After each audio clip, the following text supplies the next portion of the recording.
so far tonight. And then Halen Barrow, $5 super chat. Who do you have for the Super Bowl, the Eagles or the Chiefs? I have not seen a single piece of NFL gameplay this year. I have absolutely no clue. I'd be very uneducated. Phil, trying just to guess because I'm putting $2,000 on whatever you say right now. Phil the has Chiefs. 10 luck. The Chiefs. Let's go! Let's Chiefs. go! There it is. I got to put it all on the Kansas City Chiefs. Halen Barrow is a dirty, filthy Eagles fan. The lowest of the fucking low. Wow. These bums booed Santa Claus, Phil. They've booed Santa. They've thrown batteries at Santa. They throw snowballs with rocks at opposing fans and players. Seriously. Philadelphia is the lowest of the low, and the mayor of Philadelphia can't even spell Eagles. She spelled it wrong. I'm not even kidding. I'm not even kidding. No. Wow. We have the most intelligent people in power these days, let me tell you. Oh, yeah.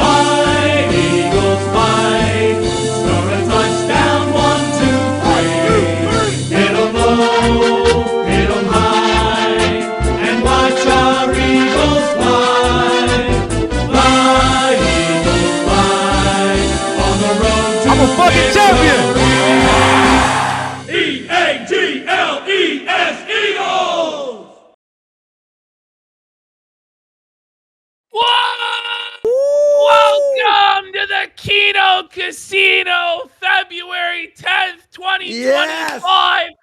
Gabe Hoffman triumphant. The Kansas City Queefs felt it.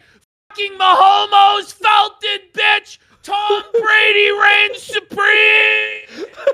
That's right. Can't play quarterback. Whoa. Oh, buddy. Sheesh. Suffer.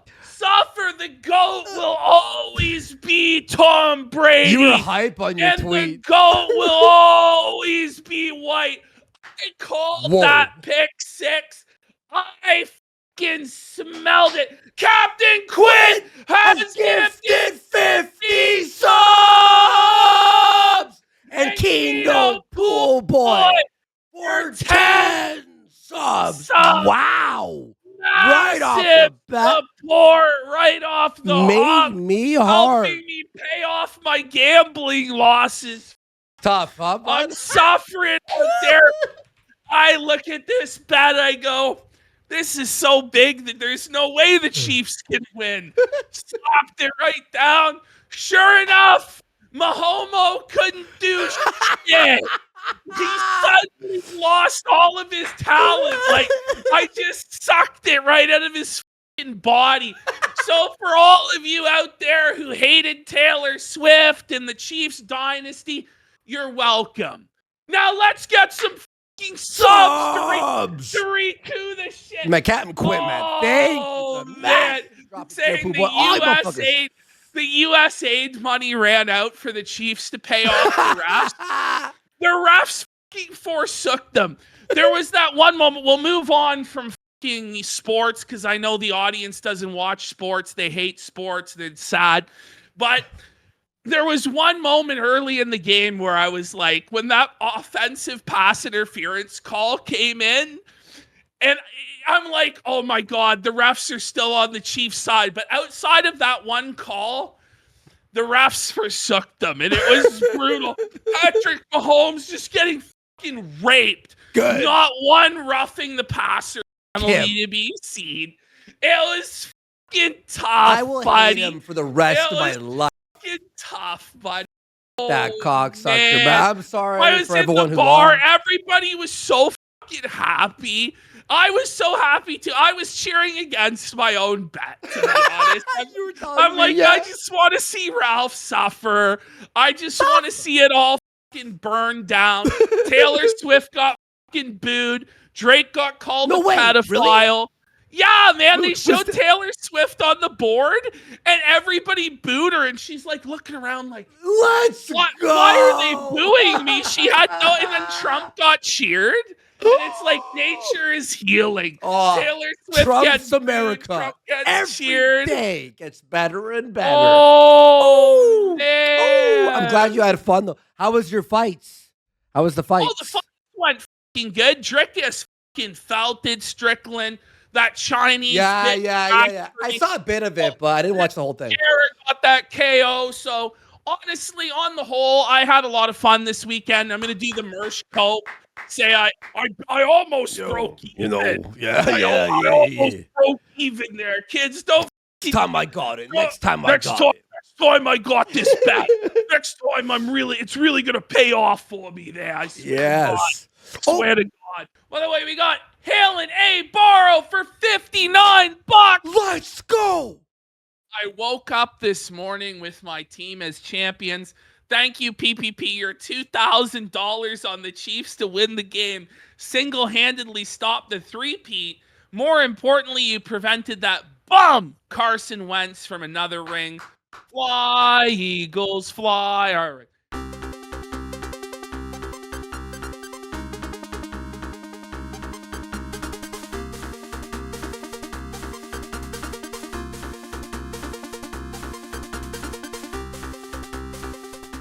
He can never do anything new, and he's scared, and he's neurotic, and he's autistic. He's stuck in his schedule. He's stuck in his ways, and there's just no way to free him from it. He's a hermit who lives in his house 24/7, 365. Yeah, he goes out once a week. He goes out once a week, and it takes him 4 hours to do the groceries, but he's a totally functional, normal human being. Right. Yeah, I don't understand how it takes 4 hours. I shop like a man. It takes him an hour to do. I run through that place like a maniac. I never fucking wrote down a list in life. I didn't know. He has to chop the vegetables when he gets home and this and that. But he's a sad hermit because he's scared of confrontation. He would never, ever stand up for his wife in public. If somebody slapped his wife's ass at the bar, he would do fucking nothing. He would probably watch as his wife gets in the alleyway by a black bull. Let's be real. This guy, that's why he doesn't go outside. He's afraid his wife's going to get banged by a black dude? What? He got down on his knees at the Street Fighter tournament and begged this guy not to whoop his fucking ass, and tears came from his eyes, and he said he was a fucking alcoholic. And then we wonder why he won't bring me on to confront him tonight. It's because he's scared. It's because he's spineless. It's because he's a cockroach. He's a fucking worm. And he's afraid of anybody that is any sort of a man, that has any sort of a masculine presence. He doesn't know how to behave in a friend group or a setting because this guy has never had any friends. Let's be real. It was always super awkward when we brought him on with me and Andy because he's never been a part of a male friend group. And he views anybody who is his friend as a means to an end. It's not somebody that he genuinely cares about. To him, people are tools. John Rambo was a tool. Howard was a tool to him. You use everybody, yeah. I was a tool to him as well. He didn't genuinely care about me or anything. By the way, this guy, I was so desperate to get him out of the house, you know? And I'll just be open and honest about this, and a lot of people will judge me for what I'm about to say. But I offered to pay this guy's flight and his wife's flight to Florida for the Super Bowl so that we could hang out in Florida. We were all going to fly down together. I offered to pay for the pet sitter for his pets. I offered to pay for his wife's ticket, his ticket, give them 2-3 days alone so they could have the honeymoon they never fucking had. He turned it down because he had to take care of his cat. He couldn't leave the cat with a stranger, P. Come on. It would be a traumatic experience for him. And I'm just putting this out there, just letting you know, my kids really want to go to Disneyland, you know. I'm just saying. And if we went into the DMs, I have receipts of all of that. I pleaded with him. Every excuse that he ever made, every objection. Yeah, and you just wanted to get him out of the house and do something nice for him as a friend. Like, here, I'll pay for your honeymoon that you never gave your wife. Because you're a good guy, Pete. I want him to get out of the house. he has to get out of that house. And it's not like I'm a guy who every day I'm out there touching grass and I'm, like I'm a pale, fat man. But I leave the house a hell of a lot more than he does. That's pretty sad. And I have friends, I have family that I'm around, that I interact with. Yeah, you got to socialize as a human. He has no family out there. He's stranded on the West Coast. He's told me he has no friends. He's been out there for almost a decade. Well, no wonder he has no friends. Look what you tried to be a friend to him, and look what he did. Look what he did. He took and took and took. And I get the impression that he was feeling like he didn't want to do another one of those Grill Phil segments like you gave him last week. But that was for those that don't know too. Like that was not P being like nasty. When you're a true friend will tell you things you don't want to hear because you need to hear it. You try to be a true friend to him and help him and say the things that a real friend would say. A real friend will check you when you need to be checked. This is what it comes down to for Phil, is that I don't think he has received like real criticism from somebody that he actually can respect and trust, because he's like, well, these are detractors, these are trolls. How do I know what criticism is real, what I need to actually improve? I understand that. And so I gave him the advice that I think would actually turn his life around. Go out more with his wife. Take more time off from shows. Ultimately, the guy is doing 8 hours of streaming 6 days a week, never goes out with his wife, never does anything fun. He's a total shut-in, total hermit, no friends, and it's just no way to live. And he lives in fear. He lives in fear of the world. And he's got all those cameras around his house. That's paranoid, delusional, The police called him a 220. Like he's a mental case. Well, he is a mental case, and now generally he's kind of almost a harmless mental case, and this is why it's like I kind of wanted to help the guy because I feel like generally he's not the most evil, malignant scumbag on earth, at least at first impression. But he can come off as a little bit likable. Well, I don't know if he's likable or charismatic. I'm saying he's not like a revenge pornographer like Ralph. He's not like a wife beater that we know of. He's not like he's not like a pedophile or a rapist. Like this is a very low bar I'm setting. And so I don't understand why everybody hates this guy so much. Yes, he begs. Yes, the begging is annoying. It's exhausting. It's ridiculous. But there's a lot of people with goals nowadays. There's a lot of people e-bagging. There's no real way to explain why Phil is such a deplorable and detestable person. You must actually experience it firsthand.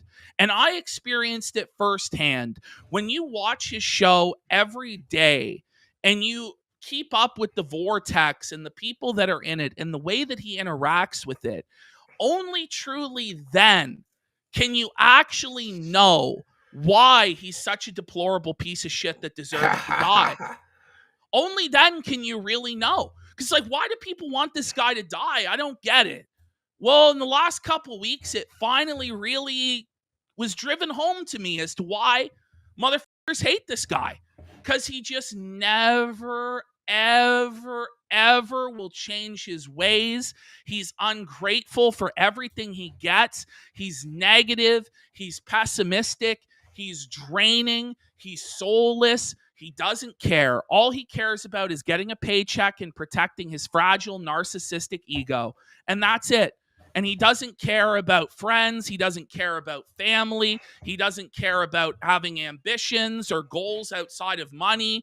And the money that he does have, he doesn't use it to travel the world. He doesn't use it to go to cool things. He doesn't use it to collect cool antiques or, anything. No, he buys wrestling cards and plays a wrestling game. Not even real wrestling cards. Now, that's recent. He started buying the real wrestling cards. He buys digital JPEGs of sweaty men. That's pretty gay. I think that's pretty gay. That's what Phil does, and that's what gives him joy in life. You reminded me of this hollow existence.